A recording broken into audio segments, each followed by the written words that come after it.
cheese to sick bay. The doctor should look at it as soon as possible. Welcome to Casual Trek. Unfortunately, due to circumstances beyond our control, we're unable to get a new episode out to you this week, so instead, please enjoy this episode from the archives.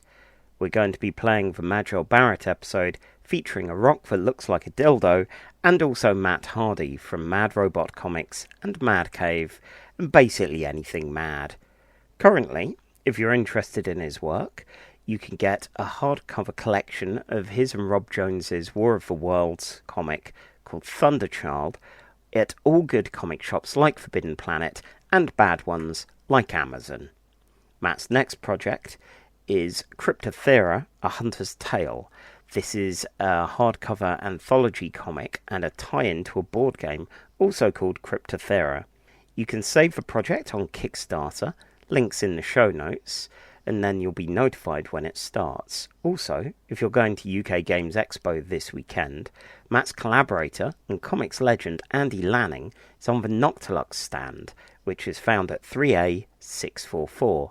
He'll be showing off previews for comics, so go there and check it out. Also, if you are going to UK Games Expo, look for a doughy nerd with a fake press pass, and it'll probably be me. Say hi, why don't you? And with that, on with the show.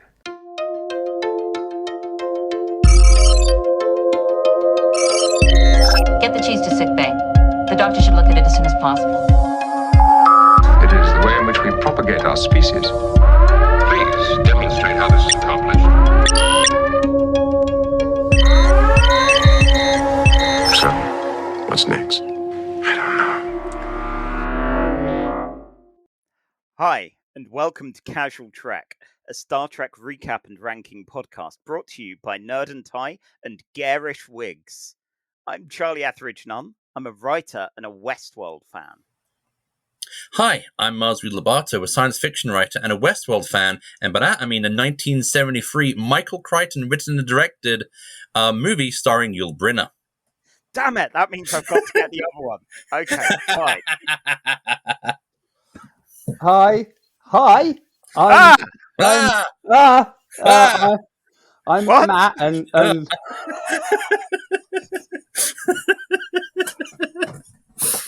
and you haven't given me a funny intro joke. I'm really upset. I'm Matt, a writer and a ... What am I supposed to say then? Insert something. But it's not Star Trek. Hi, Wow. I'm Matt, and Charlie and Miles are really, really freaked out to hear my voice on their podcast. Oh my god. Yeah. I'm Matt. I'm a comic book writer and a comic book fan, and I work in a comic book shop and I read comic books. So I noticed a theme. There you go. Yeah. Take a guess what I'm a fan of. Russian literature. Yes. Yeah. Slideshows. Puppet shows. Yeah. Speaking of puppet shows, the light in Charlie's webcam sometimes falls in such a way it looks like he's been taken over by the Mysterons. Every so often you get two pale dots of light on his shoulder. I'm really concerned that I look like I'm in soft focus. It's very, very, very worrying. I've tried to do all kinds of things with the light. This is not my house, by the way. This is the house I grew up in, my parents' house. And this is not my china. The soft focus kind of goes like the 1960s Vaseline on a lens look. It does. That trend goes. It's like Captain Kirk is seeing you, and it's like, my God, how beautiful.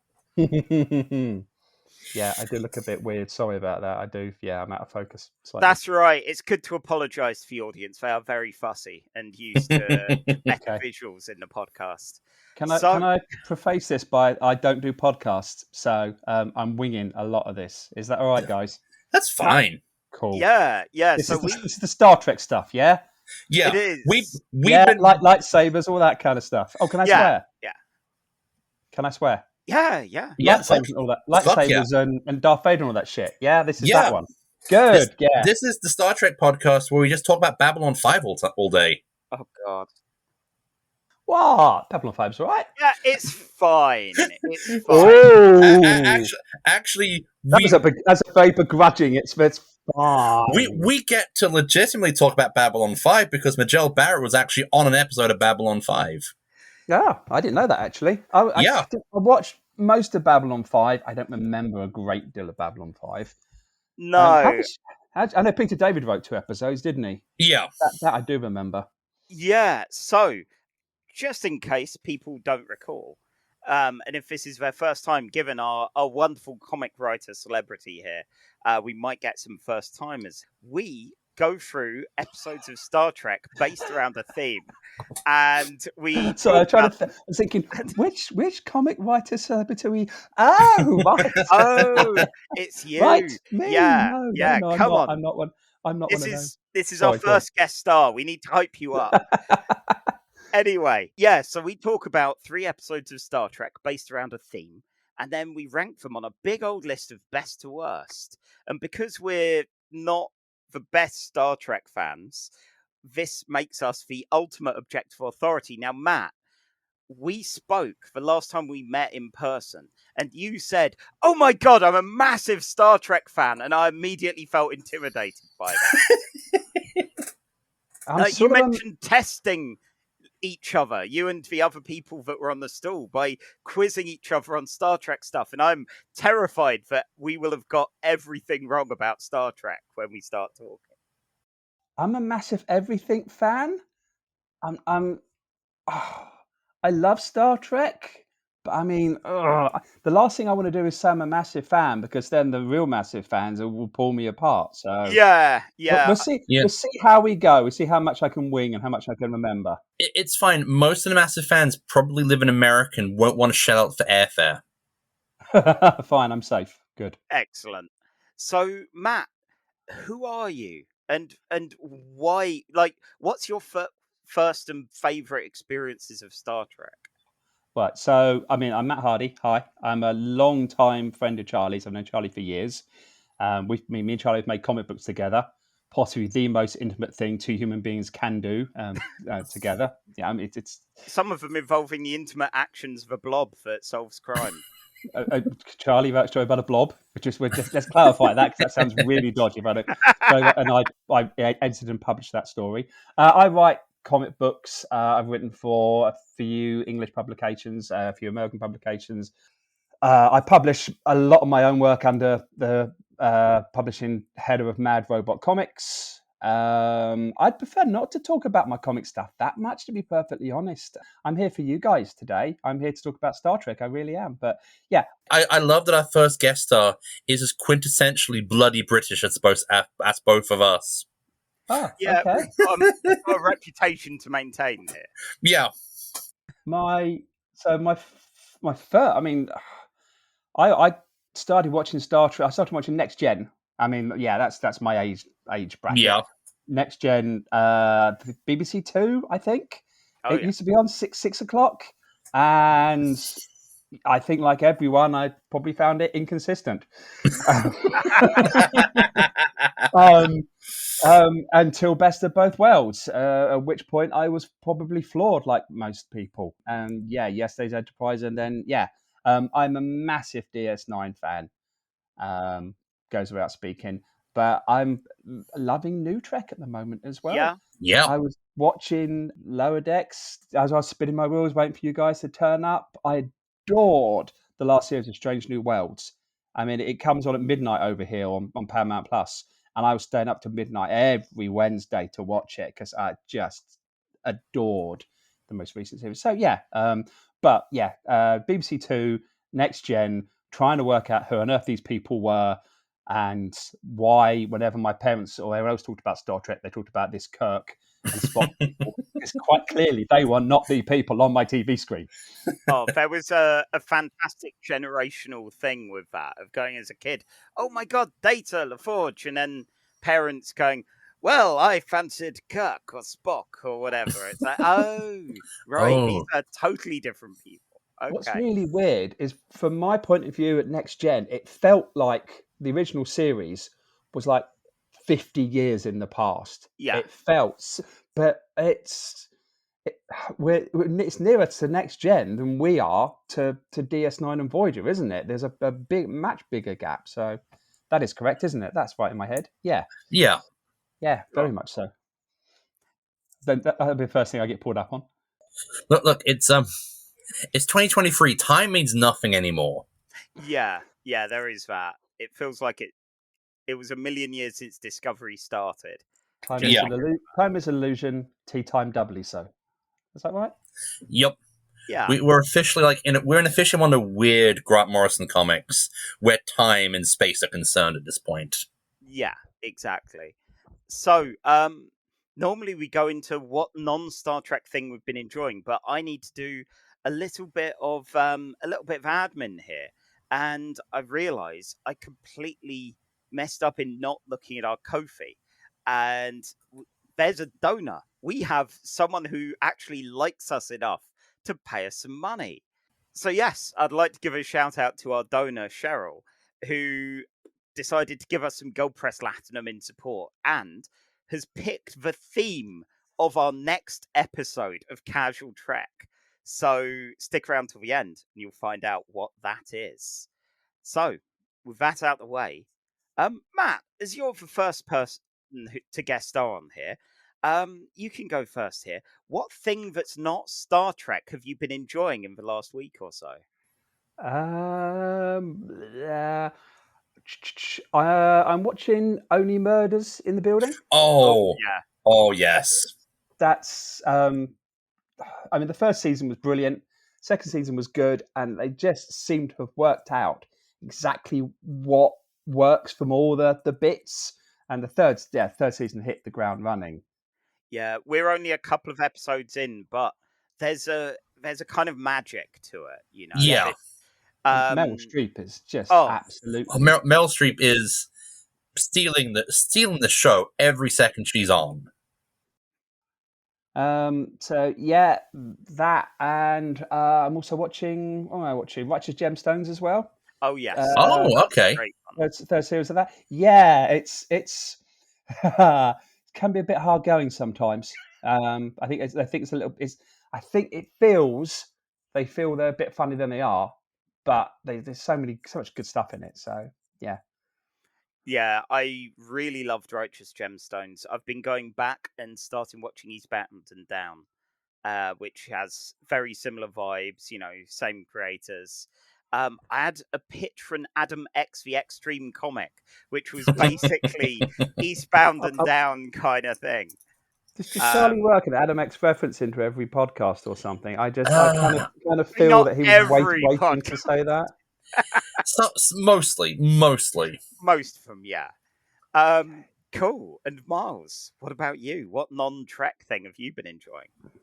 Oh, well, I started watching Ahsoka, and that felt really flat to me, so I ended up watching Doctor Who, Planet of the Daleks, my original first foray into the world of Doctor Who.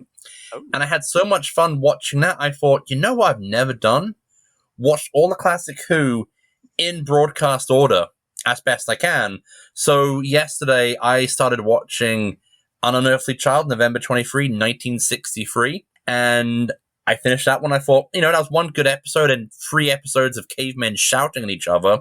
I think I'll go straight on to Daleks, and then midway through I'm like, okay, this is enough Daleks shouting at each other for me. So probably after I finish recording and have myself some lunch, I will push myself through the last 4 episodes of Dalek and go from there. There are definitely some fun bits, but a lot of that. There was a lot of killing of time. Feel free to skip. Oh, that would be cheating. No, feel free to skip. Can I just say, Ahsoka? Now, I'm adoring Ahsoka, but I'm a massive Rebels fan. Yeah. And I can mentally pick out, if I pick out all the stuff in there I like about Rebels, it is flat. It is slow. The third episode was an improvement, but just visually and dialogue-wise, the first 2 episodes felt like I was watching, did you ever play like one of those old FMV PC games from the mid-90s, where they've still just kind of cracked being able to put like live cutscenes on PC games? And so they're getting in actual actors, you're getting Mark Hamill, you're getting Malcolm McDowell, but no one really knows how to do the green screen thing yet, because we haven't had the Star Wars prequels, so everyone feels kind of stilted and awkward. Oh, and it's just managed to capture that 90s FMV feel perfectly. See, I made it about 6 or 7 episodes into Rebels when I was acquiring them through less than legitimate means, and I've not bothered going back to it now. I have legitimate means through Disney Plus, so I'll watch Ahsoka on Rebels with them. Rebels. Thoroughly recommend Rebels. Loved it a bit, and the Rebels nostalgia is me dragging me through Ahsoka and loving it for the nostalgia. It's hooked me. But yeah, I know mentally as a writer, I can look at it and I can take that, put it aside, and say this is very formulaic. And it's laboured and slow. It's slow in so many places. So many scenes of just doing nothing. It's that's personal opinion. Although I adore the actress playing. Drawn a complete blank. The Mandalorian girl. Sabine Wren. Thank you. Sorry, complete blank for a second. Yeah, Sabine. She's superb. I do like the Star Wars podcast. It's very good. We can talk about Star Trek. Yeah, it's good. We can talk about these things. So, on the other hand, I am back on my Lost bullshit. I've been watching season 2 of From, starring Lost's own Harold Perrineau, who is an amazing actor who was given very little to do in Lost itself, and is amazing in From, which is a terrible name for a TV show, especially if you're just Googling it or anything. Oh yeah, I want to see From. What's From what? So From is about a town where it's like a family crash their like caravan kind of thing, and they get stuck in this town where if you go out one side, you'll come back another way. Like, it's surrounded by woods, and no matter where you go, you will return to this town. And at night there are things. They're not quite vampires, but they smile way too much, and a lot of them look like dead people that the people in the town know. And a lot of them have lived here for a long time now. So Harold Perrineau is kind of a sheriff of it, who makes sure people get inside, like board up any windows. Do not listen to anything that comes for you at night.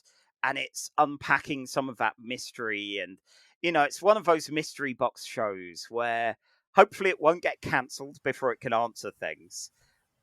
But it's been a fun ride so far. Yeah, it sounds interesting enough pitch.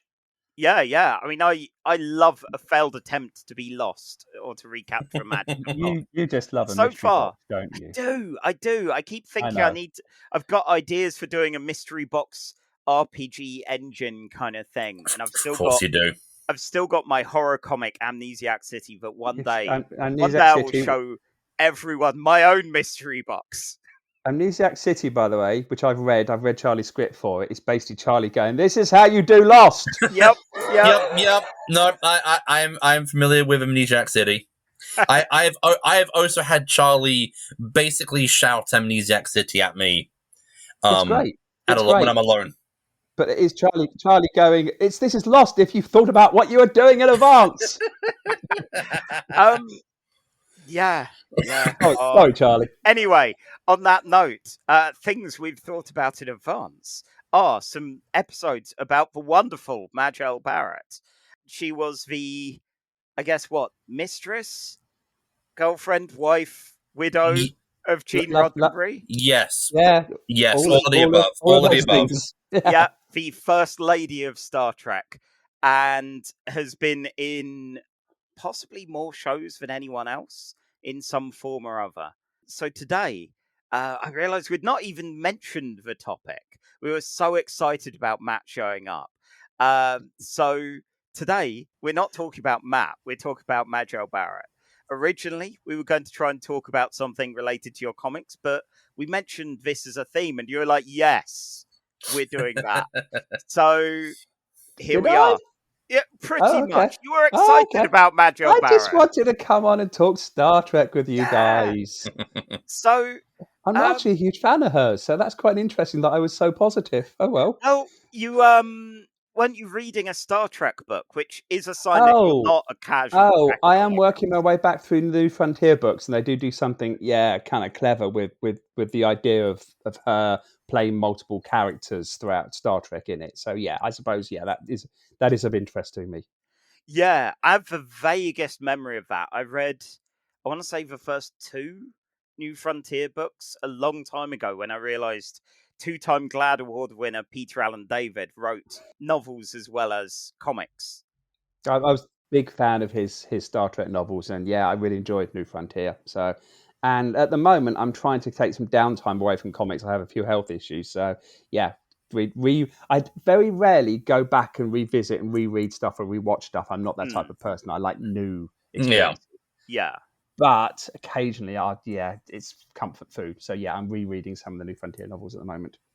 Yeah, I get a bit like that with prose as well. Unless it's short fiction like Robert Chambers or Kelly Link or something, I have to move on and read something new rather than revisit old things. But it's an interesting sign when something stays with you enough that you have to revisit it, like those New Frontier books. I mean, basically, they sit on my shelves, and I was looking at them thinking, I might read that.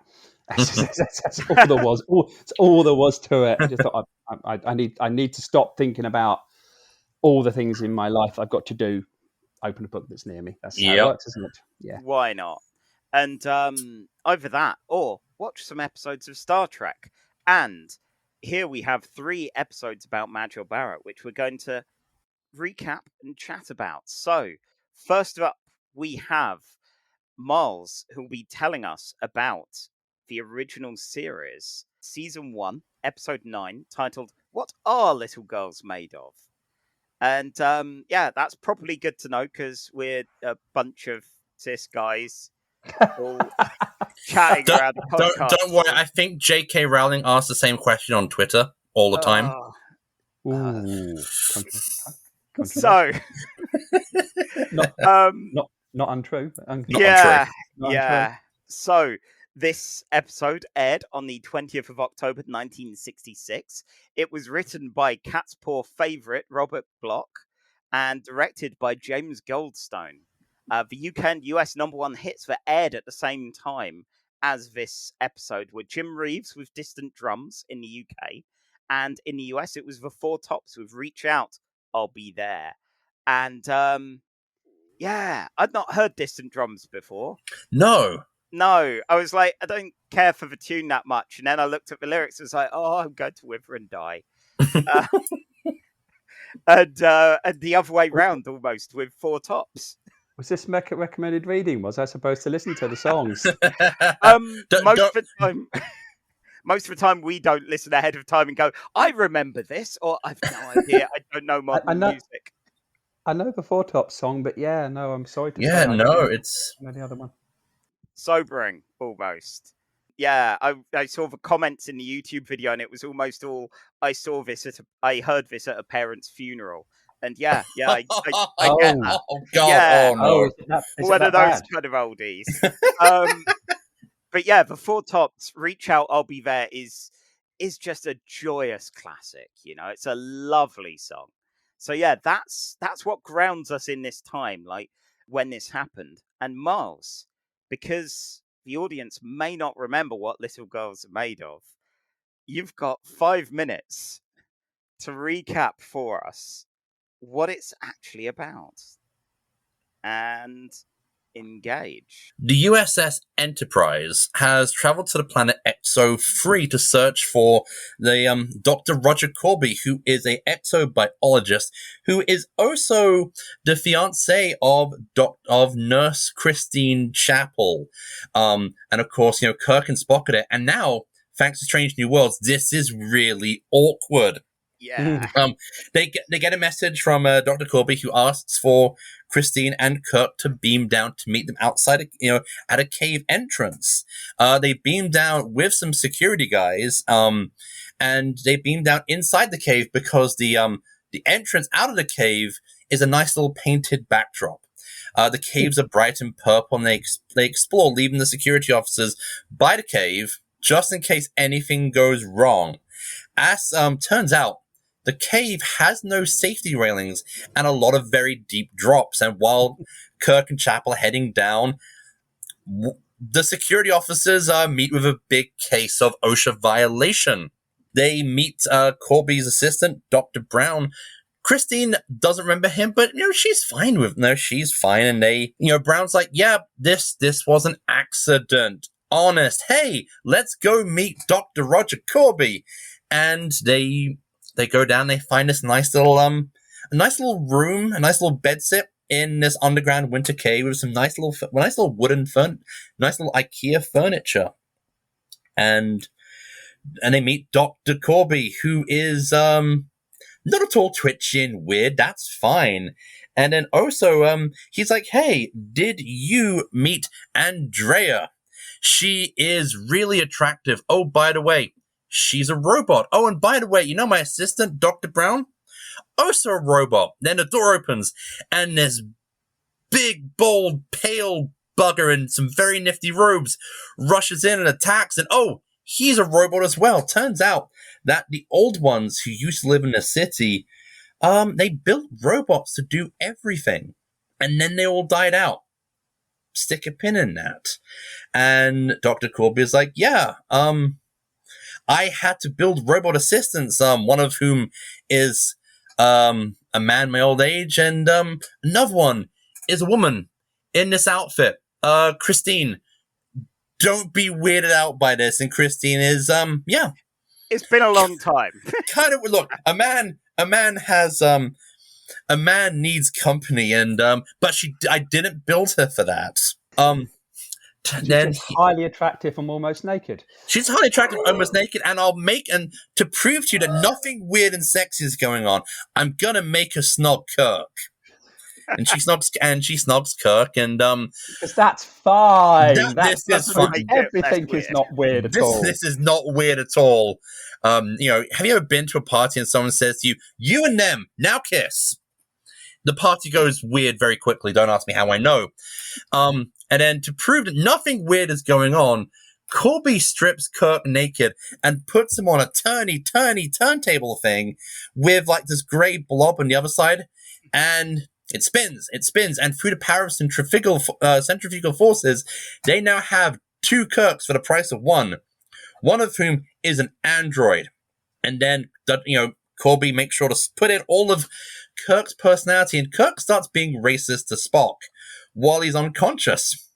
Wonder why that is. Turns out Corby wants to just kind of start replacing people with robots, because he feels that if we're all in robot bodies, that'll be fine. Society would be perfect. So, clearly, when we have this incredible technology which will perfect mankind, the best thing to do it is to do it underhandedly, very sneakily, very covertly. Again, no red flags here. No, on a turntable. On a turntable. So now, wearing Captain Kirk's clothes, Robot Kirk goes up to the Enterprise. It's like, yeah, Spock, we need to get everyone. We just need to get some stuff for Dr. Corby because we're going to be doing some detours. And Spock's like, yeah, you sure? We got an itinerary. And Robot Kirk busts out the same racism that Kirk was spouting earlier. Meanwhile, Kirk escapes in the cave, and Ruck, the giant lurch-like robot, chases after him. And Kirk breaks off a bit of rock, which looks very suggestive. Oh no! Right at that point. Yeah, time's up. 5 minutes. Good place to stop for a moment in awe. Oh, we didn't get to say the phrase "rock that looks like a giant dildo." It's right. We'll get to rock that looks like a dildo. I'll do it for you. There you go. That's right. You're the guest. You get the honor, Matt. What does Kirk use to defend himself against the android? The android Ruck. He has a rock cock. Hey! Okay, let's see how long it takes Miles to finish us off.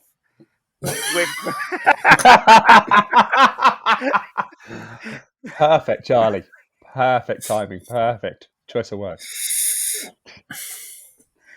Bring us to a close. Bring us to a finish. Finish off.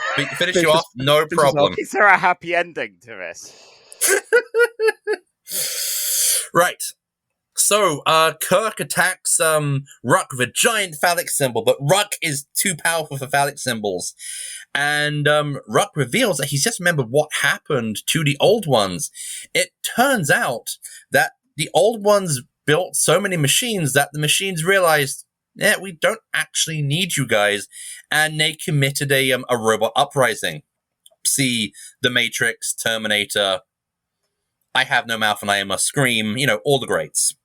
Meanwhile, Robot Kirk has come down, and Andrea, who was kind of seduced by Kirk's incredible tongue action, starts to kind of go a little crazy with a phaser, and ends up blowing both herself, Ruck, and the Robot Kirk. In the kerfuffle, we find out that oh no, Dr. Corby was a robot all along. Who could have seen that coming? But don't worry, Christine, it's not weird. We can get couples counseling. And Christine's like, I think the engagement is off, mate. Turns out he was dying of frostbite, and he found the robot upgrading technology and fought to upgrade himself into a robot body, and he dies. Well, he's blown up by Andrea, and Kirk, and then Spock rushes in to find out that Christine's fiance is now dead. Again, thanks to Strange New World, this is now Ricky Gervais' office level of awkward between these two. Everyone goes up to the ship, and Christine decides to stay on as the nurse of the as McCoy's nurse, and carry a crush on Spock, which is now again really awkward thanks to Strange New Worlds. Just a bit. Well, that was 2 minutes and 20 over. And it didn't have a massive amount that was, we've seen a lot of these, I want to turn everyone into robots kind of things. They weren't giant robots like the giant Spock, which I feel works against it.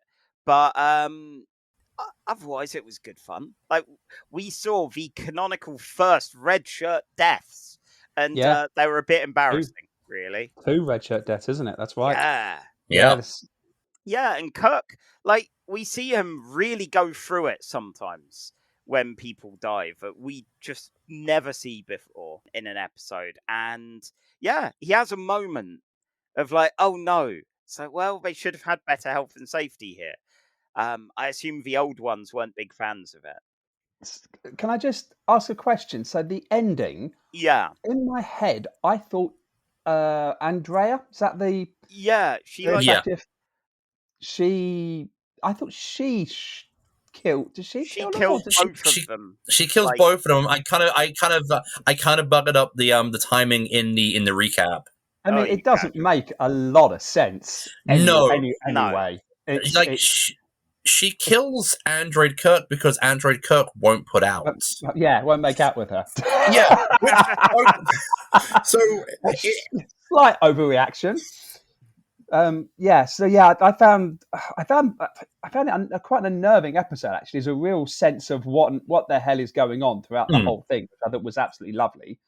But so much of the motivations didn't make a lot of sense to me, especially that ending. I mean, the end felt like they'd reached the final act and were like, shit, okay, right, everyone dead. We need to kill everyone and then back up, reset for the next episode. An episodical format. We can't carry anything forward. These are very important characters. Let's kill them off so we can move on to the next thing. And we will never talk about it again. I do like Block's writing. He wrote the original novel for Psycho, which is similar but very different to the much better film. And he also wrote a lot of Lovecraft's pastiches. He was one of the Lovecraft Circle back in the day, and this has some of that kind of relay, kind of very much like Relay in At the Mountains of Madness, like the ancient Arctic city. And Charlie, you're the Lovecraft expert. on the podcast. Yeah, I like the old weird racist. Weren't the Shoggoths like workers built like by the old ones to basically do all the work, and they went, nah, we're just gonna kill you all and just do it ourselves. Yeah, it was that sort of a deal. It was fascinating seeing the sudden reference to old ones, and when I realised it was Robert Bloch, it's like, oh, of course, Cat's Paw mentions old ones as well. It just has those weird little clangers. Tiny clangers. Yeah. Star Trek's weird, as it turns out. Like, the more I watch these episodes, especially the original series, it's, oh my god, so many old ones and kind of weird cosmic deities out there. It's amazing that so few people have died in weird ways. I mean, reading the facts about this online was fascinating. Gene Roddenberry made Shatner shave his chest because he figured Kirk wouldn't be a hairy man for the weird merry-go-round kind of scene. From memory, I'm sure he goes from they're standing having a conversation. In the very next scene, Kirk is strapped naked to the wheel. There is no. It's like what? How? He's just Look, Kirk's in a proper fight. He's strapped naked, and he seems quite happy. He seems quite happy. Clearly, Matt hasn't spent a lot of time in Brighton. One minute you're talking, next minute you're trapped naked to a wheel. Okay. Oh yeah, we've all been there. And like it is kind of like I loved watching the spinny wheel because I'm like, yep, this is camp as hell, and I love it. Like this is a Batman death trap from like the old Adam West TV show. It's like, yep, we will put him on a wheel and kill him by centrifugal forces. Hell yeah. Like for Prisoner with kind of big monitoring device seesaws. Oh yeah. That kind of wonderful prop where you go, makes no sense, but let's go with it. Someone spent a long time building this thing for the sole purpose of spinning. It's not that. needed. But contractors came in, they were given the plans, they built this thing just so it could look good. Hell yeah. do you think Shatner had his stunt double go for most of it? I mean, this is early Shatner, so I don't know. If he could have been talked into it yet. Yeah, it's probably not a great deal of body fat in early Shatner, is there? He might have gone to show it all off. Do you think that Kirk and Spock have an agreement, like a code?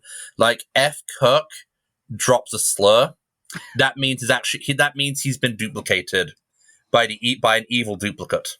It's an interesting one, because like we saw in Space Seed, the kind of underlying, like, oh no, humanity is just all aspirant dictators and, feral monsters of people chat that Kirk and Bones and Scotty had in front of a horrified Spock.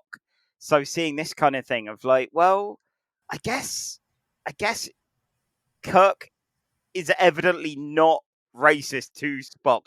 Certainly not the Bones level. No.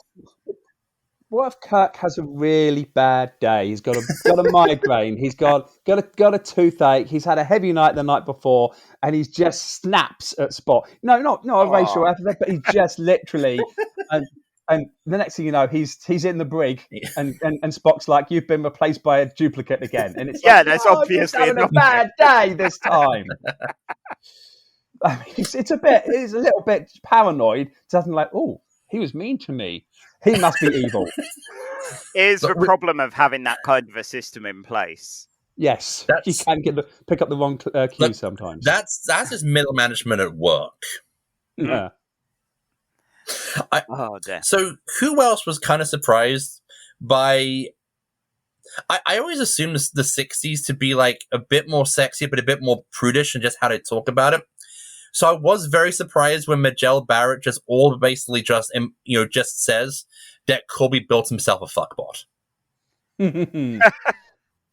Yeah, there's a line along those lines, isn't there? She says something like, she refers to him as have you been with her as well? Something like that. She says something along those lines, like which is she refers to her as a geisha. That's it. Yeah, she does. Yeah. She says, "Yeah, you built Brown, you built a monster, and you built a geisha," or something along those lines. She said, doesn't she? So, yeah, the 3 things you would build if you're stuck on a planet building robots. I'm pretty certain I know which one I'd start with. No, I can't say that. See, that It would be the bodyguard, of course. Of course, Yeah. of course. Keep me safe. You Yeah. build yourself a big, butch, bald bodyguard in very long, flowing robes. There is nothing weird. Caves full of fallacies. Yeah, no, there is nothing. No problem. It's nothing weird. Are you sure you haven't been to Brighton that much? Let's talk about Majel Barrett, shall we? Shall we talk Yeah, about? she feels drastically underserved here compared to everyone else. But I mean, I am correct here. This is her biggest starring role in an episode, isn't it? This is the biggest bite of the cherry she actually gets in the original series, and yeah, she's. I can't. Can you think of a meteor? No, she gets a very substantial role. Because I think I always just think of Christine Chapel in the original show as just being standing there, just kind of passing medical props, or just kind of pining after Spock. Well, yeah, I think prior to this, in our viewing in Casual Trek, the most we've seen her do was get soup for a moody Spock when he was going through his pon farr.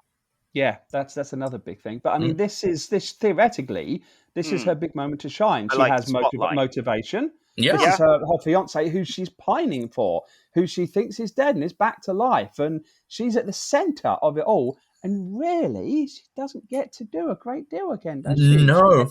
It's pushed around from pillar to post a bit. It's an absolute crying shame. Yeah. Well, it feels like even Andrea gets more to do than her. Yeah, I'm afraid so. Yeah. This is great. Well, on the point of Andrea, that is one of the best outfits I think we get in the original show. It felt very Dave Cockrum Legion of Superheroes. 10 out of 10, no notes. Yeah. Apparently, they had to have a censor at the set to make sure she wasn't showing off too much side boob. I love when people say that Star Trek's not sexy. Oh dear. Yeah. So, it was an interesting one, but again, the problem is this is episode 9 of the original series, and we have seen a lot of secret robot society. Everyone is robots now. And as I said, this is no Infinite Vulcan. This is I think the world would be better if everyone was a giant robot clone of themselves. And yeah, that's the ambition I want, So quite literally, go big or go home. Literally that, exactly. You could be the first person to sign up when your android body starts to come off the production line. You'll be there. Hey, look, I've got an old shattered husk of a body. I got failing kidneys. I'm absolutely there. First chance, first chance they come off. Emma has banned me from having giant robot spider legs or Doc Ock arms. I have said I want those, and she was like, never. No. Yes. Emma is a sensible woman, Charlie. No robot legs. Fine. Could I be like a brain in a giant laser eyes? No brain in a giant jar, Charlie. Oh, I know. I'm sorry. I'm no fun. Oh, it's so unfair. See, I'm sure if my wife could have my body upgraded to have various appendages, she wouldn't complain. To kind of go with a sort of the Lovecraftian tentacle theme. Yeah. Wow. My wife says I'm perfect, and I'm having that on the podcast recorded for everyone to hear. Okay? Yeah. See, this is what's great about these kind of recordings. It's like when I was briefly doing video game videos on YouTube for D-Pad magazine. The first time that Emma said she loved me was in a Mario Kart game that we recorded. So it is online. 5 people have seen it, but it is there. That's sweet and weird and kooky. All at the no, it's sweet. Yeah, had you just done something amazing? Had you just taken out a competitor? What had you done for her to suddenly? She hit him She hit him with a blue shell and got to first before him. Yay! I love you. A much more competitive co-host had left the room, so I set it down a CC because literally only he and I were able to deal with the speeds at that point. So yeah. Anyway, on that note, we should probably actually rank where this goes on our big list. Now, Matt, you may or may not be familiar with this list, but we have a giant document, which is a list of best to worst, going all the way from the number one spot, which is Star Trek II, The Wrath of Khan, a recent entry in at number one. At our midpoint, we have Lower Decks with The Least Dangerous Game, where Boimler gets hunted for sport. And at the very, very bottom, we have, sadly enough, a Strange New Worlds episode. As much as I love Strange New Worlds, the episode with the machine where you kill a boy and it makes a city float and Starfleet do absolutely nothing about it and go like, yeah, fine, I guess. Like, this isn't good, but we're just going to let it keep going on. Every time we mention that episode, I just want to quote Beyond the Spider-Verse and just go, it's a metaphor for capitalism. Look, I hope that one day in a future season of Strange New Worlds, Pike comes back and just goes, right, we're sorting this shit out. In which case, yeah, retrospectively, that may end up going up. But it felt like a real... I like that episode. It made me feel extremely uncomfortable, which is what you want from good fiction. It made me extremely uncomfortable. And yeah, maybe question a great deal of it, but I still thought it was a well put together piece of work. No, you guys. By the way, you've sent me the list. I'm looking down the list at the moment. Yeah. So I know it's a big long list. Don't expect me to read the whole list. This is our objective list of best to worst. That's all right. I can see. It's all right. Yeah. It's an objective list, and we are simply sculptors chipping away at the marble until the proper list of what is good and what isn't in Star Trek. I mean, quite clearly, this is going to be the list set in stone. Obviously, no one's ever going to disagree with your list at all, are they? Star Trek fans are known for agreeing completely on everything. This is why it's casual Trek. You know, we're covering ourselves for the inevitable. So, I've already mentioned, for me, this is no Infinite Vulcan. I'm thinking that's probably my ceiling. Yeah. It's probably not going above spot 25 here on our list. I think, personally, I thought the ideas, you can see the ideas there straining to get out, straining against the constraints of a brand new show who not really knowing where their feet are, what they're doing, and trying to fit it into a single episodic. I mean, there's an epic in that. There's an epic in that episode squeezed into an episode. So, and it's messy because of that. Really messy. So, okay, if we're talking about that kind of thing, the marquee from DS9 might be a comparable element where it's a really good idea, and the execution of that two-parter really wasn't enough. Yeah. Which was sad. Where's that on here? That's spot 40 number 40. Okay, yeah, gotcha. Let's see. Yeah, is that so? If it's better than that, is there anything below it that it's worse than? I mean, it's not better than Catspaw, in my opinion. No. Catspaw has a castle with skeletons and clangers that are great old ones. I'm trying to remember a lot of these. Quality of Mercy is not great.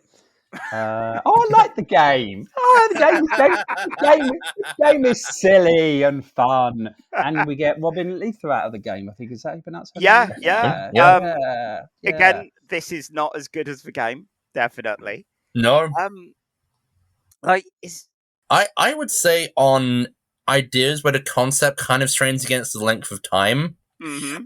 I'm looking at Virtuoso, which is the one where the Doctor becomes a popular singer on a planet which doesn't have singing. But you know, this has the one thing most episodes of Star Trek don't have, which is a giant dildo rock. It does have the giant dildo rock. That is in its favour. Okay, so we saying better than Virtuoso. I would definitely say better than Virtuoso. This is your list, guys. So yeah, you place it where you think is best. But yeah, Okay. that seems about right to me. Yeah. Okay. Yeah. It's not like we can say Voyager, do better, get giant dildo rocks, because it's already aired and finished. But hopefully one day we will find an episode that is comparable. Okay. Next up, we have our second episode of the evening, which is Star Trek The Next Generation, Season 3, Episode 24, Menage a Troi. Menage a Trois. One of those. Yeah, Menage a Troi. Yeah, anyway. None of us are saying it. We're just letting you dig your nice Yep, hole. keep going. Keep it going there, Charlie. That's right. I figured I'd try and dig deeper and see if there was gold there, and there isn't. This aired on the 28th of May, 1990. It's written by Fred Branson and Susan Sackett, directed by Robert Legato. The UK and US #1 hits. This time it is two that I've heard of. It's the UK had Adamski with Killer, and the US had Madonna with Vogue, both of which not really hits that I go out of my way to listen to, but still appreciate. Killer's not a bad piece of music. Yeah. It feels very like 1980s cyberpunk or 1980s Vampire the Masquerade kind of game, that sort of thing, Like, I'd imagine it in a dark nightclub somewhere. I know. I'd like to see the Vampire Masquerade LARP where Vogue is playing. Yes. I just want to see the vampires going, strike a pose. I mean, that's the Toreador clan right there. So they got people for that. I'll take your word for it. Okay. Yes. Yeah, I won't get into Vampire the Masquerade. We're already running long on a show that, frankly, almost every time I end up going, yeah, this one's going to go a bit over the expected time. All right. So, are you ready? I think I am. All right. 5 minutes begins now, and engage. So, it's conference time on Beta, I think. Somewhere around there. Guest starring the Ferengi and some weird music which feels like it belongs in a Mos Eisley Cantina band. For Ferengi, fucking hate it. Riker is thrashing a Ferengi called Nibor at 3D chess, and Wesley is sucking up to him. All is right with the world. And then a wild Lwaxana Troi appears, judging her daughter Lucille Bluth style and getting propositioned by Damon Tog. He's going about it in a very that guy on the internet way. You know that guy. He's probably got several videos about the Snyder Cut and how Brie Larson has ruined the MCU. Lwaxana doesn't give a shit about him, though, or dating in general. She's decided she's going full Mrs. Bennett. Now she wants to make sure that her daughter finds a suitable suitor, probably Riker. And Deanna pulls the whole, no, I'm an adult. I can do what I want or who I want, and storms off. It's like an adult. It's so mature. Elsewhere, everyone is really proud of Wesley. He's kind of everyone's son at this point in the show. He's aced a written test and he's going to head off for an oral exam unless anything goes wrong, but it won't, right? Riker is pushed into having shore leave by Picard and goes on a lovely picnic with Deanna, dressing in like romance novel protagonist clothes, but with the shirt closed for now. Boo. Yeah, they're interrupted by Lwaxana, who lowers the mood despite her best intentions. And to make things worse, Damon Tog appears with some shitty flowers, kidnaps Riker and both the Trois. They all land in a cell, and because TNG's Ferengis are the literal worst, they beam the ladies out without their clothes because apparently their women don't wear them. Tog gives them sheets as he's trying to be reasonable in his own way. His wingman, Dr. Farrak, played by Ethan Phillips, yes, Neelix himself, keeps using threats, which is really, really bad wingmanning. Lwaxana sends Deanna away to better speak to Tog, and he thinks that involves a bed now. Over on the Enterprise, LaForge and Data inspire an incredible existential crisis in Wesley, reminding him that if he goes to the Academy, if he passes, he'll probably never come back to the Enterprise. Also, there's something stopping comms for Planet. They don't know about the kidnapping. It's all fine. They'll look into it. Meanwhile, on the Ferengi ship, Riker's jailer is Nybor, who gets a lot of backseat driving in a 3D chess game and is convinced to let Riker out of the cell in order to play better. More fool him. As Riker is playing... Riker? As Riker is... Riker! As Riker is playing... Hardcore Riker. Riker! Yeah. As Riker is playing Nybor, Lwaxana's playing Tog, flattering him and showing off her ear game while her daughter listens in, horrified to the entire scene. It's... Yeah, thanks for the visual demonstration, Matt. Listeners, be pleased you can't see both of the other people here showing off their ear game. Anyway. Matt, stop man, that's good. Stop performing Umox on yourself. You'll go blind. Oh, terrible. Anyway, sorry, man. The Enterprise has fixed its comms, realizes Riker and the Troys have been kidnapped, and starts scanning for them. Lwaxana tries to get Tog's access code, and so nearly gets there until Dr. Farrak stops her. He wants to open her up and see how telepathy works, and Tog's very scared of losing his rank and looking like a real idiot for basically everything he's done, so he gives her over. Wesley wants to help with the search, is given his lunchbox and packed away, sent off to go to the ship to go off to his oral exam. But no, he has an epiphany and he doesn't call it in over comms, which you could totally do. Instead, he misses his ship and his exam to explain himself in person.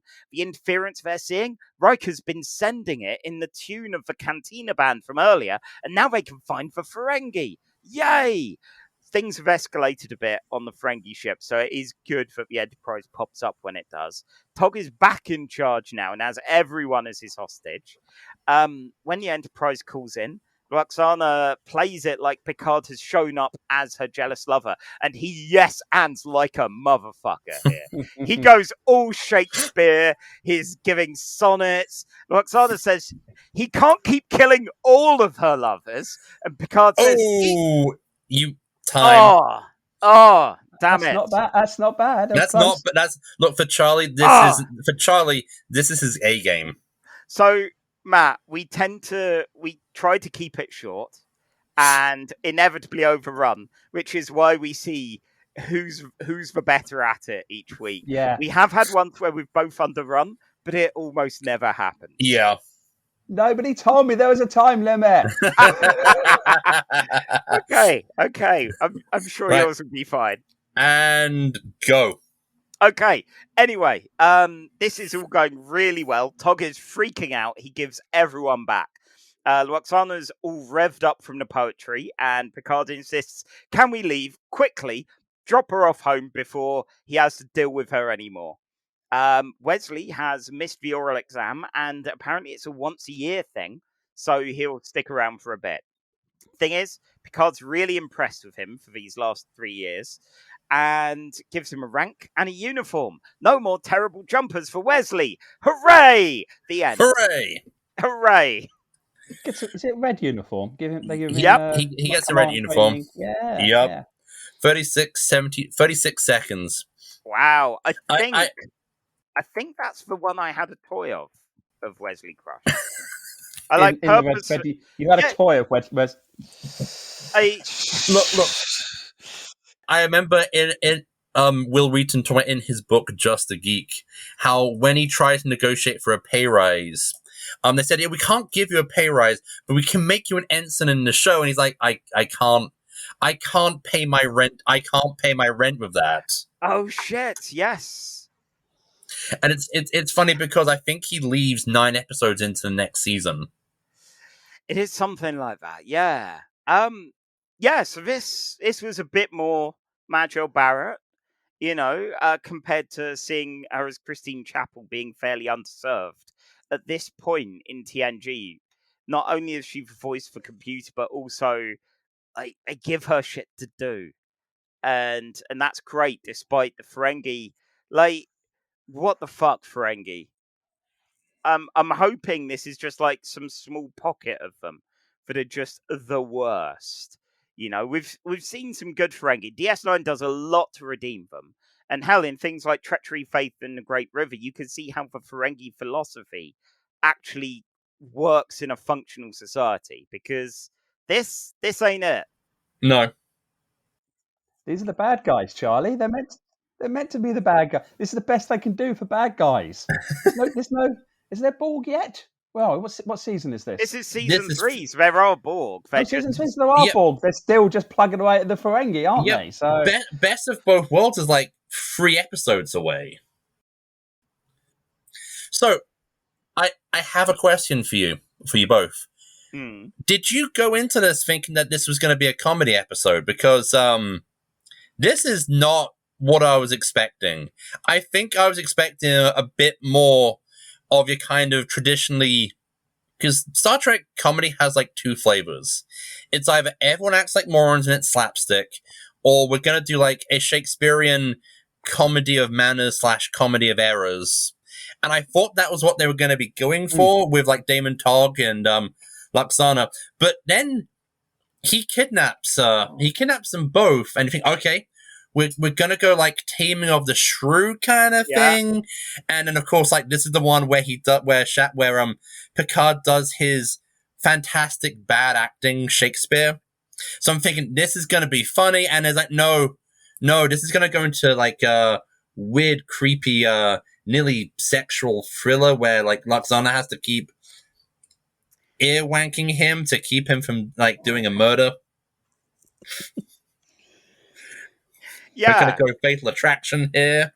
I mean, it's hijinks, isn't it? Basically, it's hijinks, but it's a hijinks. But yeah, they also try to play it straight as well. Quite weirdly, it's almost like a heist type kind of thriller they're trying to introduce as well. So, well, you hear Lwaxana Troi and you hear Ferengi, and you think hijinks episode, wacky fun. You know, it's going to be some extremely low stakes kind of nonsense. The kidnapping was a bit more than I thought, and even though the Ferengi were almost all idiots who were fairly easily dispatched, there was still a minor like undercurrent of threat, especially from Ethan Phillips of all people. Like Neelix was there being a Ferengi and being the most competent of them, despite again being a really shit wingman. Like, yeah, it was fascinating to see. I don't know. Like, Ferengi, what the fuck? Like, is DS9 even a thing at this point? I don't think no. Nowhere near. Okay, so we're a while before they get seasons. better. On the subject of terrible wingmen, don't you hate it when you're hanging out on holiday with one of your best friends who is also your ex, and then your mum turns up with her mute gay manservant and is clearly trying to get you to fuck your coworker? Isn't that always embarrassing when that happens? Mum's sensing some personal experience. So are you trying to say there was some kind of subtext in that episode? No, this is Star Trek. Star Trek doesn't do subtext or multifaceted storytelling.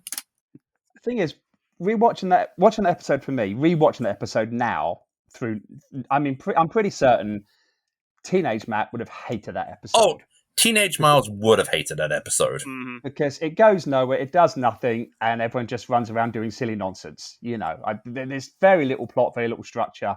It is quite silly. But grown up Matt, I looking at the character of Lwaxana Troi. She's actually a really great character. Yeah, she really does get her teeth stuck into that role, and that is kind of almost worth the price of admission alone. Yeah. Oh, definitely. I really did. I liked the episode. My big wish was that the whole you got the first episode, the first half, where it seems to be more. Troi wants her mother to treat her as an adult, and her mother keeps mothering her. And I thought, okay, as this is going to go along, we're going to see Lwaxana see that her daughter is grown up and a capable woman and learn to pull back. But no. Especially after Troi makes a big thing about not being called Little One, and Lwaxana kind of seems to get that, then she is calling her Little One when they're kidnapped on the spaceship. Yeah, there's no real growth in that storyline, and I understand there's that kind of equilibrium kind of path to Star Trek TNG stories where nothing can really change. But Deanna just really felt like she went into the background when they were kidnapped. It was very much Lwaxana who, again, some hijinks, but the occasional little bit of detail and nuance under the surface. And Riker, who, manages to backseat chess his way out of prison. Wish I could do that more often. Yeah, I mean, I say that. I'm rubbish at chess. So, yeah, that's not happening. Are you rubbish at chess because sometimes it's a difficult game and you're always playing someone better than you, or are you gonna pull like an Elon Musk and claim the reason that you're bad at chess is because chess is too simple and doesn't take into account like the realities of warfare?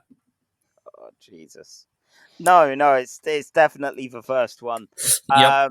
Yeah. Are you sure about that? Yeah.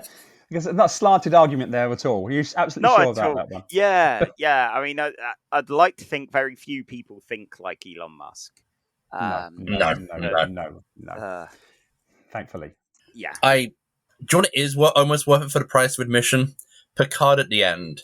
It's like Patrick Stewart's been kind of doing his best to not be in the episode. Like, oh wait, because as we all know, whatever Lwaxana Troi gets on the Enterprise, Picard's fight or flight responses kick in to the high gear. And he's either going, right, I am either going to leave the ship or I am punching an ambassador. And then he's just like, quiet, this not in this, not in this, not in this. Shakespeare! Give that man a chance to monologue and he will take it. He really flexes. That's a meme, isn't it? The whole with his hand gesturing. That's where that comes from, isn't it? The song, the Captain Jean-Luc Picard of the USS Enter. And also, it's not just he's doing Shakespeare. He's doing Shakespeare atrociously. Yeah. And that almost seems to be like the meta joke that we have one of the best Shakespearean actors of the age slaughtering what he's known for and selling it hilariously. It's one of those things that sequence elevates the episode, and it's an alright episode, but that's so much fun. All right, okay, I'm looking for an episode. Yeah, so this isn't bad. This is fun. It's nothing. It's a trifle, you know? Yeah.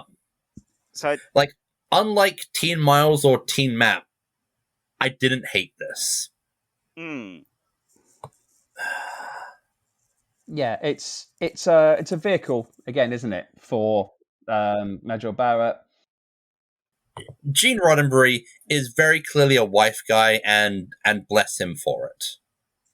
I mean, and a wife asterisk. Yes, all of the above, but he clearly always wants a chance, show off what his wife can do as an actress, and bless his heart for that.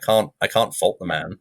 She's a lot of fun to even if you find the character to be grating or you find the character to be endearing, and sometimes she's both at the same time. Yep.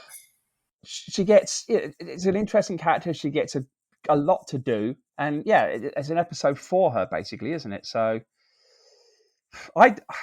there's nothing really bad in it apart from the Ferengi. Yeah. Really bad in it. I feel the Ferengi let it down a bit with their words and deeds. Mainly. I was about to say they don't move the character development forward, but at this point in TNG, nothing moves the character development forward at all anyway. Yeah. Everything is a complete reset. So, it's a enjoyable little tale. So, looked around the halfway point, because I'm trying to find something interesting to compare it to. We have around the halfway point, our highest rated episode of Enterprise, the Andorian incident, in place number 35. I quite liked the Andorian incident, which also involved people getting held captive, and the Andorians were a lot more interesting than the Ferengi. Okay. I am looking at number 37, which is Tuchel, which is Fun with War Crimes, and Ethan Phillips gets to actually act instead of being like the comic relief. So yeah, because that man can act. Like, people assume the worst from Neelix, but yeah, he's just given a terrible character to act with. But yes, he's not a bad actor. Okay, it's like Colin Baker. Like, he's a fantastic actor. It's just when he's wearing that fucking coat in Doctor Who, you're like, no, this man can't act. Look at what he's wearing. Oh, so are you saying better or worse than Jatrell? I'm gonna say I think Jatrell is better because like I feel like you get some really it's equal footing. I'd actually have to say. Okay. Let's see. And there's like, there's Riker's Klingon work experience. Yep. Just under that, which was a lot of fun. Again, some fun with aliens. Let's hopping down a little bit. Treachery, Faith in the Great River, I mentioned earlier, for being that great kind of Ferengi upcycling of like, if you trust in making friends and trading shit with people, you'll get the thing you want, and that kind of interesting look at their philosophy. Okay, I'm gonna give this to Matt. Matt, is this better or worse than the game, where video games and drugs are bad? I'd say it's worse than the game. Okay. All right. Fair. Then I'm gonna at least again there's an idea behind the game. They're trying to they're trying to say something in the game, where this is not saying anything. This is just enjoyable pop TV. All right. I'm good with that. So I'm going to say that this goes underneath the game. Yeah. So better than Quality of Mercy. Better than Quality of Mercy. Yep. Okay. Let's put that. Have I ruined your list? No. I'll try harder next time. It's all right. It's all right. This is year 2, so we're wanting to play with having some guest stars occasionally, and it'll be interesting seeing who does ruin the list. It's probably going to be Sean after all the shit. God damn it, Sean! I haven't even met this man. I've just yes-handed a lot of. I hung out with him over the weekend, and he got his own back by going to the video game room of the convention I was at. When I said, hey, they have Lord of the Rings for Super Nintendo, and he made me sit through him playing that game. He deserves what he fucking gets. God, Sean. God damn it, Sean. All right, so, Matt, as our first inaugural guest star, the motion guest star, if you will, you are gonna get to recap DS9. Charlie, what is this episode? Where was it? And what was the number ones? Wow. So this is Star Trek Deep Space Nine, Season 1, Episode 17, titled The Forsaken. It aired on the 23rd of May, 1993, with a teleplay by Don Carlos Dunaway and Michael Piller, story by Jim Trombetta, and directed by Les Landau. The UK number 1 hit at the time of airing was Ace of Base with All That She Wants, and the US one was Janet Jackson with That's the Way Love Goes. Ace of Base, again, fun, daft, cheesy thing, really just the worst politics, as it turns out. From them. Yep. Yeah. I don't think about their politics. It's really weird. That song means I can place exactly where I was. Yeah. At the time of the episode. It is one that is kind of freaky. It's one of those songs you think, oh, I hate that piece of music. I remember exactly where I was when that piece of music was playing everywhere. Yep. Yeah, that was 1993. Way too much 1993. The Janet Jackson song was, the other one was good. Yeah. Like, it was better. It wasn't just repeating the same, like, sentence over and over again for 3 minutes. Yeah, yeah. As far as Ace of Base, if you want to depress yourself, just, look up their politics. But if you don't want to depress yourself, listen to Matt recapping in 5 minutes, give or take, Yeah. the episode, The Forsaken. Right, Miles, are you timing it? Oh, I was going to quickly look up Ace of Base politics. Right. While I'm doing my recap. Cheers. It's not going to be that bad, although I'm not certain it's going to make 5 minutes. Okay. It's not going to be anywhere. It's not going to be anywhere near scintillating as your attempts, guys. We believe in you. I'll do my best. Okay. Good luck and engage. Okay, so this is an episode of Deep Space Nine, a first season episode of Deep Space Nine, and it opens up with Sisko having palmed off a trio of visiting ambassadors to the station. He's palmed them off on Julian Bashir. Now, Julian Bashir is one of my favourite characters in all of Star Trek. I love the actor, I love the character, but let's face it, second season, Julian Bashir is an annoying puppy dog that you often want to punch in the face. and that's pretty much exactly what Sisko is thinking. I mean, I know what he's thinking. He doesn't want to see the ambassadors. He quite clearly says in the episode he hates ambassadors. He points out he punches one at one point. That's how little he thinks of ambassadors. He palms off on Julian. We open up in Quarks. The ambassadors are all universally dreadful people. How on earth they get to be ambassadors, I have no idea. They are rude and arrogant, and you think gets them off planet. Yeah, it must be, mustn't it? It's like, we can't stand this person. Let's make them an ambassadors to another culture, and they can go and annoy them. But Julian is not the best person to be calming their nerves. He's terrible at it. Anyway, over at the Dabo table, cries of Dabo, and we pan over, and Lwaxana Troi is there, and she's distraught. She's lost her necklace, fabled heirloom of Beta Z. She immediately accuses Quark, which is obviously completely understandable because it, most likely is going to be him. But no, it's not. Odo comes into Quarks, quickly solves the crime, works out who really took the necklace, earning the immediate admiration of Lwaxana. She loves his intelligence, his cool, calm demeanor. She has a type, doesn't she? I mean, she likes her men cold and unavailable, basically. He ticks all the boxes. There's a nice back and forth between Quark and Odo. First season DS9, that is the best stuff in the entire first season. Those are the two best characters. Every scene with them is beautiful.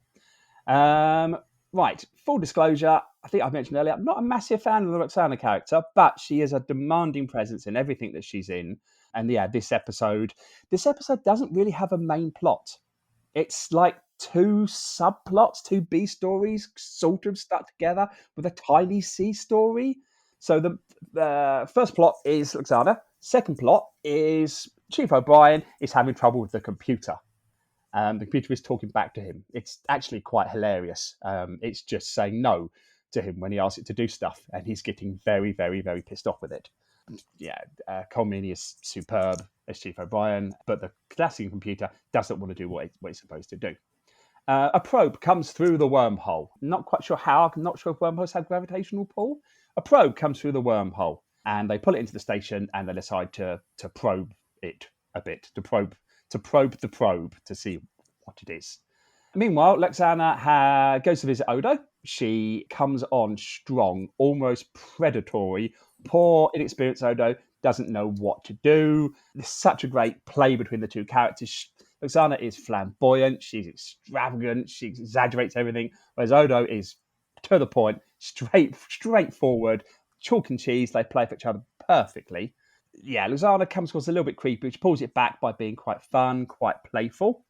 Odo runs straight to Sisko and says, "Get this woman off my back." This woman. I mean, you got to remember Odo. I'm not quite sure of the timescale here, but Odo, he's not experienced with women at all. She terrifies him, to be perfectly honest. Sisko's response is, "Why don't you go and get some?" Cisco finds the whole thing absolutely hilarious. A big smile. Cisco, what's the problem? Why don't you let her have some of you? Which Odo is not impressed with. He comes up with a whole soliloquy about how he doesn't understand solid emotions and solid mating rituals and all this kind of stuff that makes him sound like a hand-me-down data at this point. Anyway, yeah, my notes say Cisco is not helpful.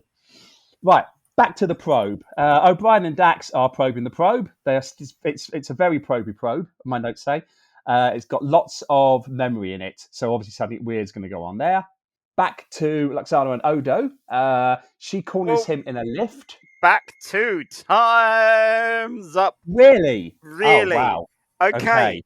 See, I guess I was really long. You may feel concerned about how long you've run there, but we have definitely done longer. So, okay, so I'm going to start a stopwatch and see how far you overrun by. Okay. So you're not over yet. Okay, right, and go. Odo and Lwaxana in the lift. She's coming on strong again. He says he turns into a jelly form every 16 hours. She says, "Well, I can swim," which I think is a wicked line. Yep. She's sharp. She's funny. They play with each other perfectly. You know, there is a lot of good stuff here. She is an engaging character. They're still probing the probe. Probe gets very annoyed, starts shutting stuff down all over the station, including the lift, which Odo and Lwaxana are in. Odo wants to stand there nice and quiet until rescue. Lwaxana wants to talk. Odo, my notes here say Odo considers electrocution. He considers throwing himself into the electrical grid of the lift to avoid having a conversation. Back to O'Brien. O'Brien has noticed the computer has changed its personality and its voice. He comes across as extremely paranoid to my mind. In any other context, people would be like, no, yes, the computer has not changed its voice, O'Brien. The computer is the same computer it's always been. But O'Brien is actually correct. The computer program is actually a sentient life form, in fact, possibly a young baby life form, and wants to be played with. O'Brien tries to put the baby back in the probe. The lights go out again. Things go wrong. Odo and Lwaxana are still in the lift. We get some Odo backstory at this point. This is one of the better bits of the episode. They can do some real good character building stuff with Odo. We learn about his origin, his history, and up to now, he hasn't opened up to anyone.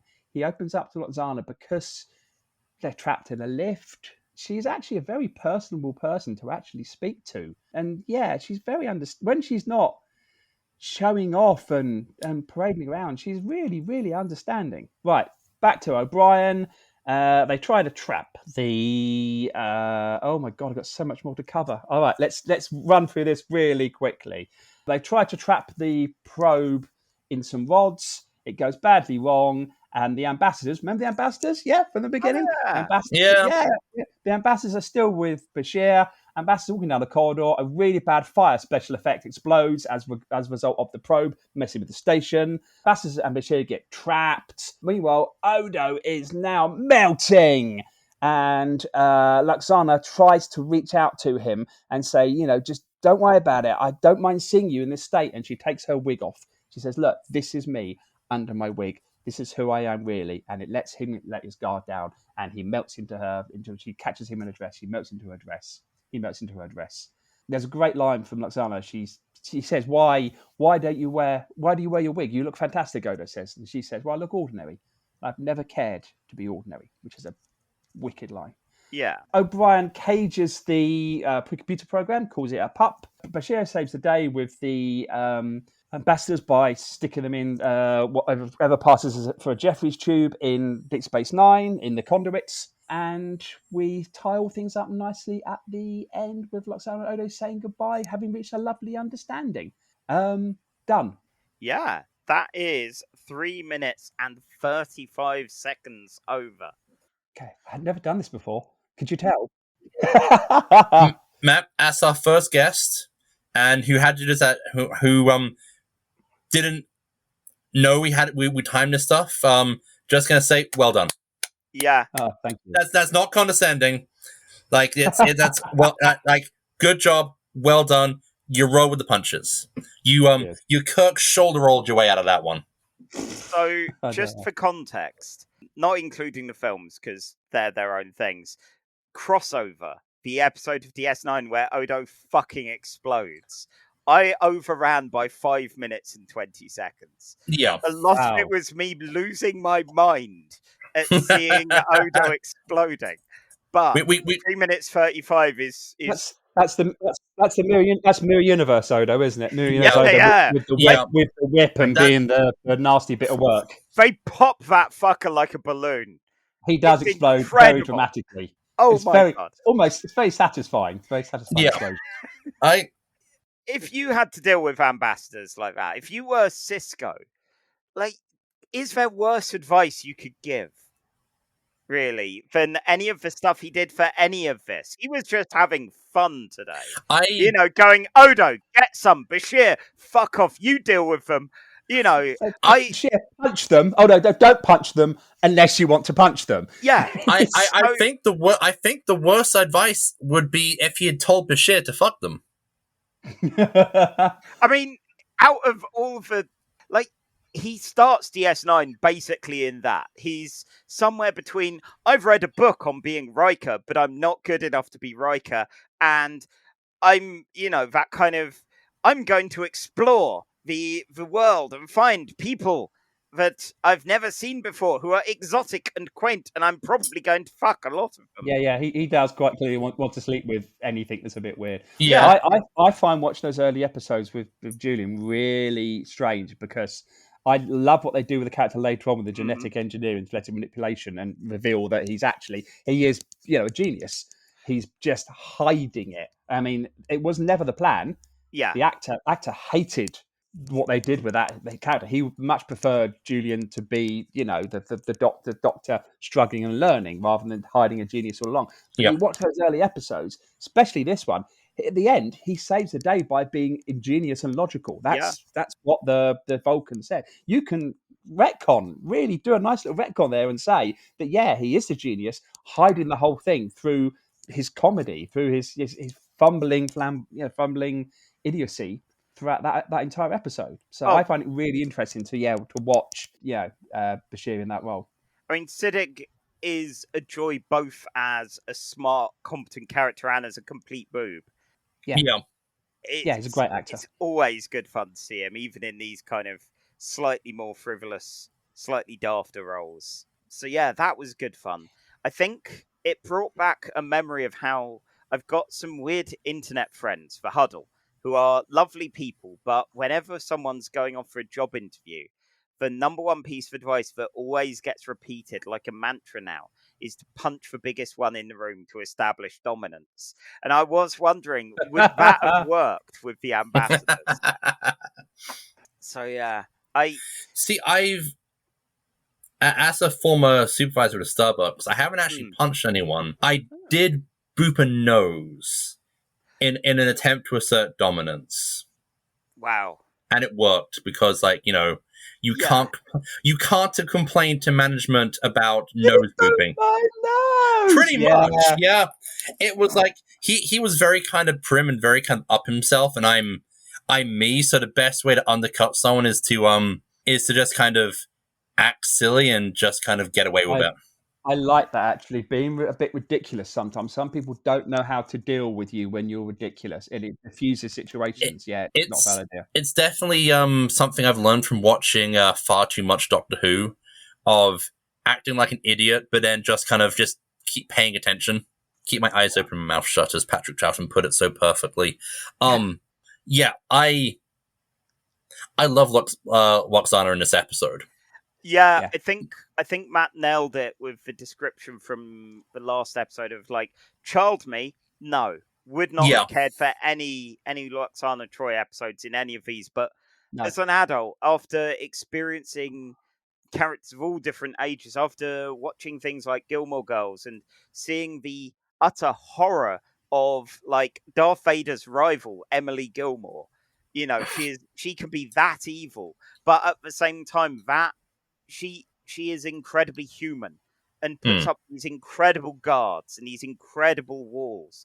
But sometimes you see this little fragment, this truth of who she is, and you get that with Lwaxana here, and with Odo, who I I don't overly care for a lot of the time. It's that thing of, he's a lot more comfortable with serving a weird fascist kind of dictatorship than he is dealing with emotions about a woman.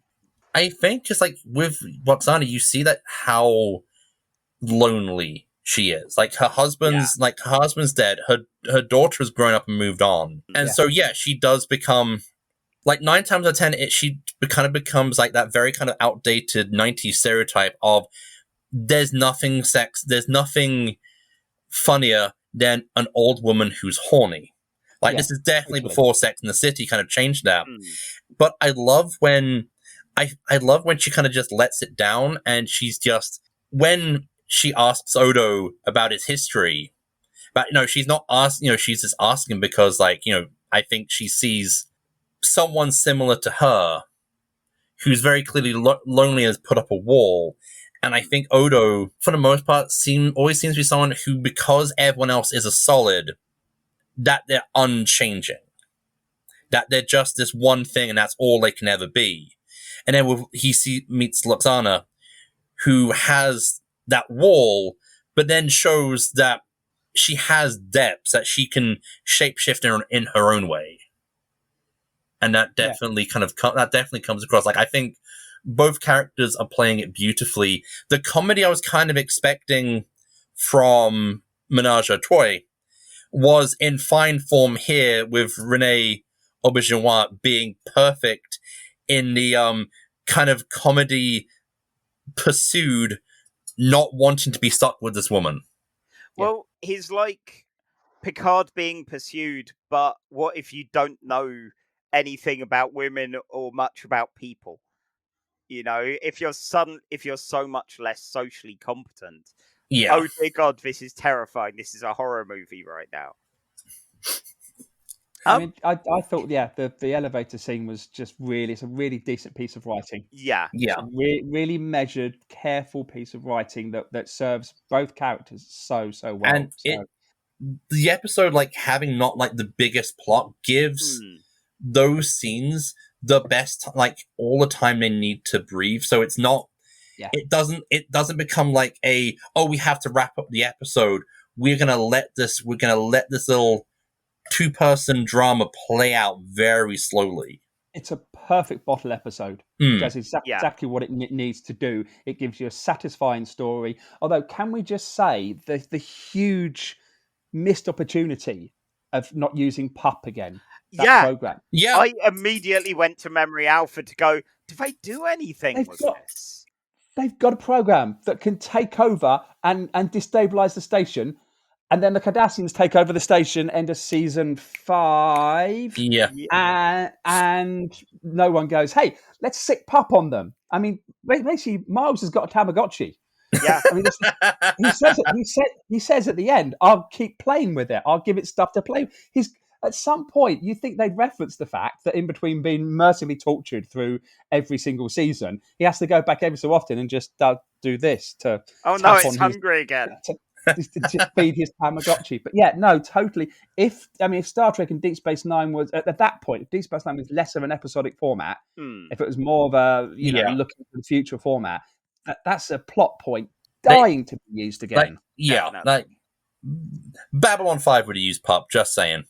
Yes, absolutely. So I was watching it, and I think I've got on my notes somewhere, Pup keeps appearing where the drama is happening. Pup is very excited and going everywhere and wrecking stuff if there needs to be more drama. Is Pup for fans? It just likes being there in DS9 and going, oh no, you're not exciting enough. Pup just perpetually wants tea. He just wants drama. When he can't get his own way, he tries to kill people. Yeah. I mean, if you want to take that to its logical conclusion, when he can't get his own way, he sets fire to things. There you go. So, Again, there have been worse statements about fans. Yeah. In the popular culture. Look, as long as Miles O'Brien doesn't come back to find Pup reading Catcher in the Rye, I'm sure everything's gonna be fine. I think I completely forgot about the Pup storyline until your recap, because the scene in the lift, overshadows so much that it just drifts away. It's just, you could argue that the pup storyline gets more airplay than the Lwaxana storyline. Yeah. But it drives the plot. That is the story that drives the plot. But that's not what you remember from the episode. No. You remember that scene in the lift. You remember their relationship, and that's what Funnily enough, that relationship gets carried on in later episodes when she returns and they get married. So, that's the thing that gets picked up on, not pup. Yeah, well, it stops things just being a replay of her and Picard, which is good because there was that potential. There was really that potential there at the start of it all. Can I just say, am I correct in thinking that in the lift, Lwaxana Troi says she slept with Damon Targ? Did she actually say that? She did. I got the implication in the episode that she goes like, I'm sure that there is the implication in the episode. It's vague in the episode. It's left to a commercial break. Well, they go into the bedroom, but then next thing you know, it's earplay. Yeah, so, to be honest, I kind of figured she was talking about the earplay, with that kind of thing. Like she finished him off. I'm sure she says sex. Well, mind you, I suppose sex is open to definition, isn't it? Or, but yeah, I think I picked up on that and thought, oh, okay. Did I miss something? Was it subtle? I don't know. I mean, if it was referred to, it was a definite retcon there, because that episode of TNG was a lot more chaste than that. Which, I mean, I guess it's TNG anyway. Or maybe just like Lwaxana's is bragging, like, once got kidnapped by my daughter, like once got kidnapped by a Ferengi. What did I do? I shagged my way out. It's not a legend to keep, Yeah, it is true. That is such a true. Yeah. All right. Look at our list. Like, where do we put this? This is a good one, and we've got a fairly top heavy list anyway. And a lot of the top is DS9 because, like you, Matt, we are suckers for Deep Space Nine. DS9 season 1 episodes are universally tend to be quite looked down on. I mean, it's a lot. There's a lot of character building there, but I mean, people didn't really care much for a lot of those characters at first. So yeah, our worst one for DS9 is a season 1 episode. It is, of course, a favourite of ours. It's Move Along Home. Move Along Home can move along to the bottom of the damn list. I mean, well, despite enjoying it, it deserves its place quite low down. Yes, it does indeed. But yeah, like higher up, I don't know. I was trying to find some sort of like something with a good gravitas-filled two-hander kind of thing, but again, though, not got so many of those. Yeah, I'm looking at things like Drone. In the grand scheme of things, though, it's a kind of almost inconsequential episode. A single, I mean, you get Odo's backstory, and a single plot line is picked up later for a single episode. But I mean, apart from that, it's a bottle episode. It's enjoyable. Again, it's very much like Majel Troi. Yeah, that it's enjoyable. Yeah, but it's never gonna frivolous. It's never gonna make any best of Trek lists. So that's where we don't just look at our own opinions, because obviously this is an objective list. It also an amount of the weight of what does this mean in the whole show, in the canon of it. How important is it? Which is why things like Amok Time are fairly high up, because it's got some iconic moments, even though the episode ain't all that. It's fine. There's definitely been better TOS like Conscience for King and that. But yeah, as far as this goes, I don't know, like high up places, you got stuff like Drone, which has some nice moments of gravitas with Seven and her weird future son. Oh, right. I'm trying to remember what Drone was. Yeah, okay. Let's see. We do have, of course, Odo fucking exploding, which this is probably not as good as. No. Crossover's a damn fine episode as well. So Crossover's is a great episode. Yeah, Crossover is so much fun. There's Tuvix on the list. Yeah, Tuvix did better than I thought. You guys liked Tuvix, didn't you? Yeah. It's really... It's surprisingly good. Yeah, it was a fascinating one because we did a Tuvok episode, a Neelix episode, and then Tuvix to bring us, the Holy Trinity. What one man brings? What gets brought together may Jane Ray not set apart, or something along those lines? I don't know. Wow. You know the new Lower Decks. You see the episode listing for Lower Decks. There's a Tuvix joke, yeah. Season 4, yeah. Looking forward to that. Yep. Okay. Right. God, where do we put this? So it's better than Menage a Troi, yeah? Yeah, I would agree. Yeah. So higher than that. So that's in 44. So that gives us quite a big playground in. Worse than crossover. So yeah. Let's see. So somewhere in here. Right. Okay. Yeah, Data Law. A shaky episode that does bring a legendary character. Although I'm not really a massive fan of him, but he's fine. He's better than B4. That's not a high benchmark, is it? I quite like Data Law. It's not a bad episode. I like the crystalline entity of it all. Problem is those early. It's hard to compare those early TNG episodes to early DS9 episodes because the DS9, although may not have been quite so groundbreaking and exciting, they were far more polished.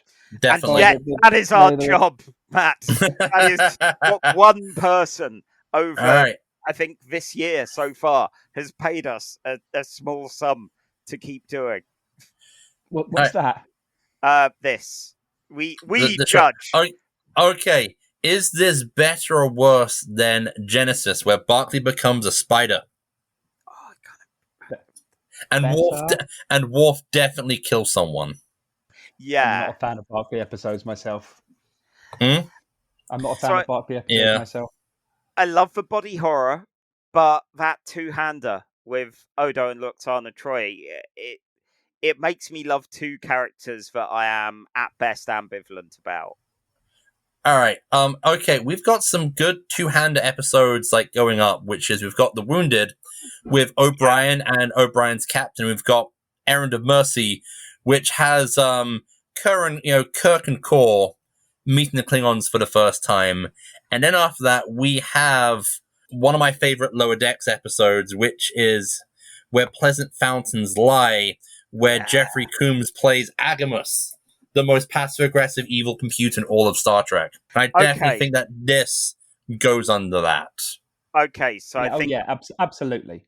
I think under Where Pleasant Fountains Lie and above Genesis. Yeah. See, I always think of Where Pleasant Fountains Lie for the weird LARP planet. I love a good weird Ren Fair planet, and they made a spaceship kind of thing of it, which I appreciate. But, I always forget Agamus. For Jeffrey Combs. For me, Agamus steals the show of that episode, if only for the I control the dimmer switch. Agamus will be back as well. He's not in the last of Agamus, have we? No. That's a plot thread they're going to be pulling on. Please give us more. Please give us more Agamus. More Jeffrey Combs. Always good to have more Jeffrey Combs. Thing is, if they give us more of him in any of the new shows, that will give us enough ammunition for a second Jeffrey Combs special. And, he's a man deserving of it. So, anyway, that is place number 31 out of 70. Yeah, 71. I think that's respectable. Yep. Very respectable. Probably, maybe it's a little bit better than deserved, but I enjoyed it. I really enjoyed the episode, so... Look, you're talking to the guys who have Tuvix on this number 23. Yeah. So, there's no rhyme or reason to you guys at all, is there? No. There's no logic to you guys in any way whatsoever. No, we're insane. Look, you're talking to an X-Men fan and a Doctor Who / Blake 7 fan. Good taste got thrown out the window decades ago. You're talking to a man who's just about to spend a week reading God Loves Man Kills 2. Look, is that next up on the list? Yeah, that's tomorrow for me. You're talking to a guy. Look, this is a guy who likes Adam X the Extreme. What does he know about? What does he know about good taste? He adores that character. He dreams of coming to Marvel and watching that character. He cries out Adam's name in his sleep, which is really disturbing for Emma. But yeah, she's learned to live with that. Sadly, she's learned to live with that. Yeah. Anyway, on that chilling note, that's it for this episode of Casual Trek. So, all that remains is for us to plug our pluggables. First of all, of course, for us, we have a Ko-fi, which if you want to be like Cheryl and throw us some money and suggest either an episode of Star Trek or a theme, and we will build an entire podcast around it, or an entire episode of a podcast. We're not doing a second one of these. This is a lot of work as it is. But you can find that in the show notes. Matt, where can we find you online, and do you have anything to share with the listeners? Please don't find me online. I try to stay offline as much as possible these days. Online is horrid. I'm on Facebook, Twitter, Blue Sky. I'm on the places that you guys are on, and everyone else is on.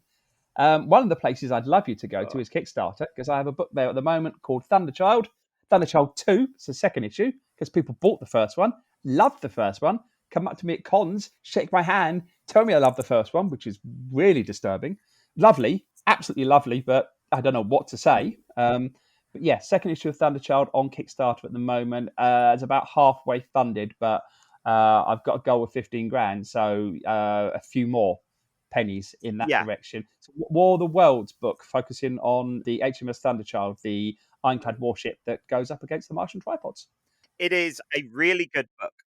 Thank you, Charlie. Yeah, appreciate it. I loved the first issue. I helped out very briefly at the Mad Robot Comics stall at MCM, and the energy, like, people were in love with that book.